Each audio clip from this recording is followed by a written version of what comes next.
I have received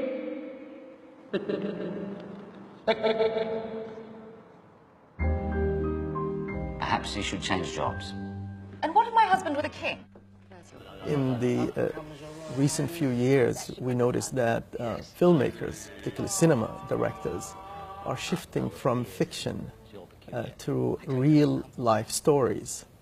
And you are one of them. Why do you think this shift? What's wrong with fiction? Is imagination is not satisfying anymore? For me, it comes from the desire to find the best stories, the best scripts that I can, and it just so happens that in my recent life, I've found that the best scripts that I've come across have been based on real stories, and I think there's something sometimes about a great real story where if it had been fiction, you wouldn't have believed it to be true. Like if someone had invented a story about King George VI having an Australian speech therapist and this relationship being key to the king overcoming his stammerer. If it had been fiction, I would probably not believe that a member of the royal family would have had that kind of relationship. And so the best real stories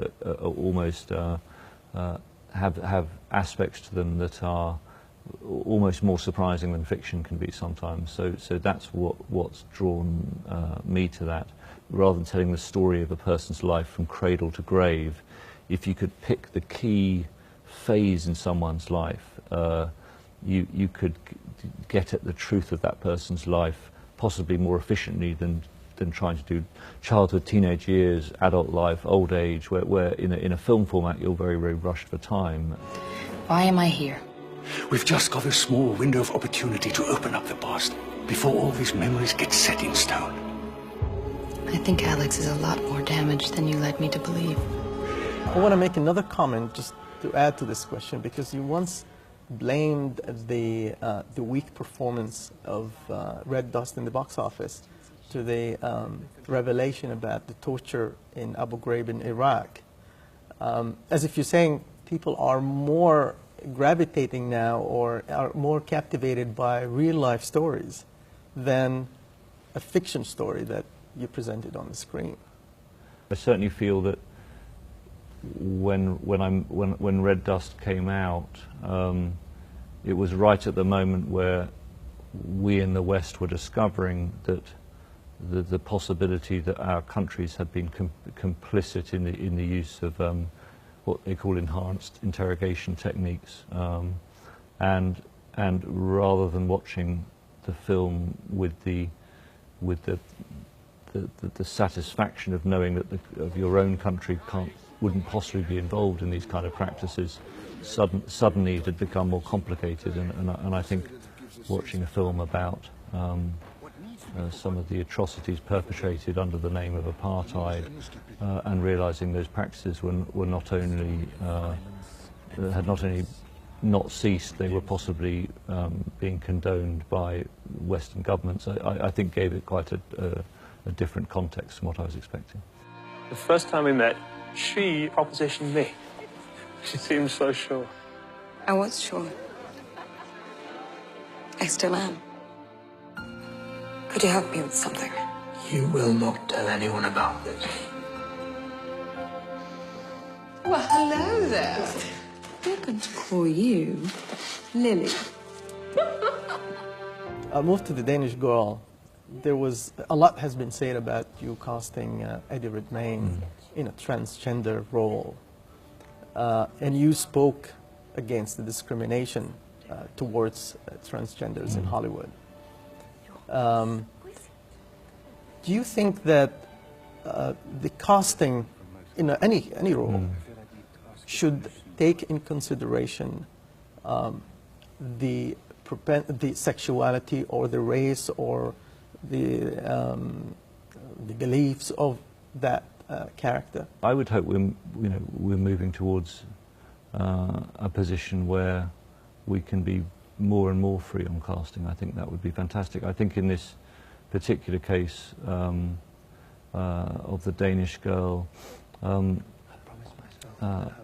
I think it does it has thrown up for more discussion the need for there to be more opportunities for trans actors, but not just playing trans roles, also playing cisgender roles, and I think it would be great if there was more equality of access to those roles, but not just to trans actors, also to trans filmmakers.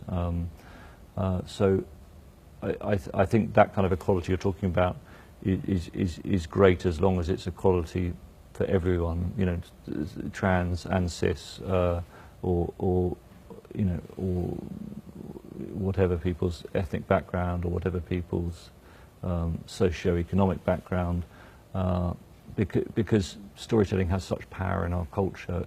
One wants, you know, a plurality of voices to have access to it. You're right. The fact is, I believe that I'm a woman. And I believe it too. Talking about actors, there's something we see in most your in all your movies, in fact. How do you draw these fine performances from your actors? Part of it choosing, you know, is choosing a great script, because however great an actor is, if the words he's saying are not great, or the character's not been well drawn, then you're not going to make the best use of a wonderful actor. So I think writing is hugely important. I think casting the best possible people you can is terribly important. But I mean, for me, you know, having proper rehearsals is very key. I mean, on my last two films, you know, on The Danish Girl, we had a 3-week rehearsal period, which is quite unusual. And we almost rehearsed it like a theatre play, where we had sets marked out at Elstree, you know, to the correct scale, furniture, props, and we went through the whole film chronologically, and we put scenes on their feet, so I could start to look at the physicality of Alicia and Eddie. And it also meant that when you shoot a film, you know, a little bit out of order. I mean, we shot sections chronologically, but ultimately, because the countries are involved and you end up being out of order, the actors have already had a sense of playing the whole shape of the film, and so they've got a sense of that shape in their head. On The Danish Girl, for example, with Eddie, we talked a lot about this idea that he was revealing a latent femininity. Rather than it being about transformation, it was about revelation. My only hope. This is not my body. I have to let it go. In your movies, we always see those marginalized characters who feel alienated and misunderstood. But do you think, and we see now the cinema has maybe had some impact on accepting gay people now in society, at least Western societies. Do you think cinema has a role in accepting the other? Because now, these days we see how there are campaigns against refugees trying to come in because they look different or they are different. It's harder for us to accept the different. I hope I'm not a didactic filmmaker, and you know, I'm first and foremost a storyteller, but I do think cinema has this extraordinary ability to extend our compassion and our imaginative understanding of characters portrayed on screen, because we live so intimately with characters that are portrayed on screen. So I do think it's possible for cinema to take us on journeys of understanding about people that, you know, our society has marginalised. I don't think it's a responsibility of cinema, but I think it's great if cinema keeps teaching us to open our hearts. I dreamed a dream in time gone by, when hope was high. Speaking of cinema, your success has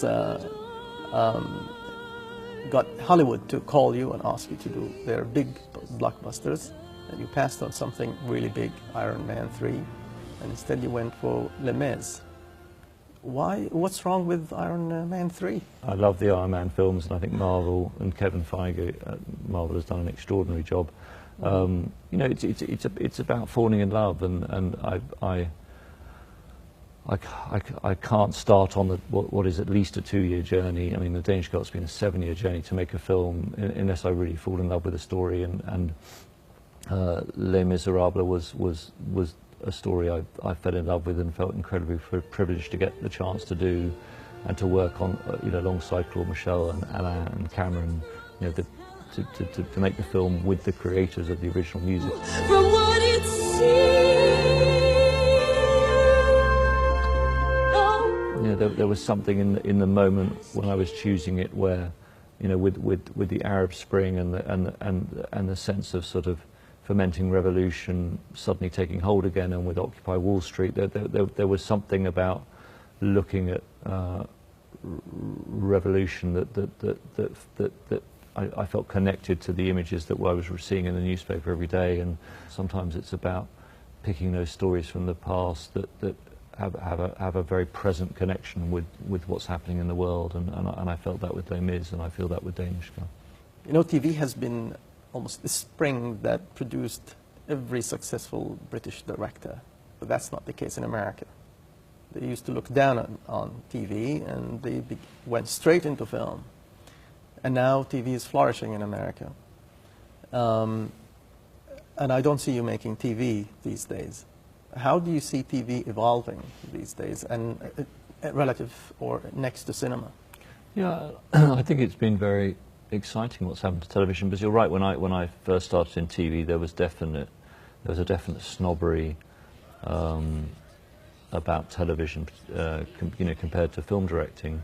Whereas now, I think we all acknowledge that, you know, that multi-season, multi-episode television sometimes gives writers the chance to explore characters, you know, with extraordinary depth. I always thought it was unjust that the two mediums were placed in a hierarchy, and because I think it's about, if you have a story to tell, what's the best medium to tell it? I mean, if I have a story I'm burning to tell that's best told over many episodes, I would use television to tell that story. If it's best told as a single film, I would make a cinema film. I hope it gets to the point where creatives can start with the story they love and then work out the medium best to express it, rather than feeling that they can't do it if it's TV. Or so I think it's very exciting, the change that's happened, and you know, some of the best writing now is happening on TV, and then there's some brilliant directors working TV.